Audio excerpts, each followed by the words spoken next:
I have mentioned a couple of times in the previous chapters that it is not always necessary to retopologize the clothes. So, what is retopology and why should we bother at all? Retopology is about creating a clean, low-poly mesh that approximates a high-poly geometry. With new technology like Nanite in Unreal Engine 5, this step might become obsolete at one point. For now, Nanite only supports static meshes. So for skeletal meshes, we still need to pay attention to the poly count. So optimization is one obvious reason to retopologize our clothes. But there are a couple of other, maybe not so obvious advantages of creating a clean mesh.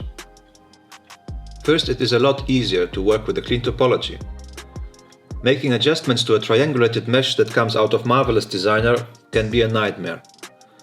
With quads, you can easily work with edge loops, bevels, and so on. You have no loose or non-manifold vertices on your mesh that could create holes in the mesh when you animate the character. Second, certain modifiers like solidify and subdivision produce much cleaner and better results. The subdivision operation actually requires quads for its mathematical operations and does not work well on triangles at all. Third, UV unwrapping is much easier and more flexible. You can quickly define your seams and optimize the UV layout. And lastly, you usually get cleaner bakes in Substance Painter and can quickly make adjustments to avoid artifacts in the baking process. Well, okay, so what speaks against retopology then? Well, for one, retopology is sometimes tedious and really time-consuming. It's a process that not everybody enjoys. Second, in many cases, it doesn't necessarily give better results in terms of deformation. Third, you will lose the UV layout that you created in Marvelous Designer. So if you apply materials and textures in Marvelous and want to use the texture maps that you exported along with the OBJ file, you cannot, without a great amount of effort, recreate the UV layout to match the original one.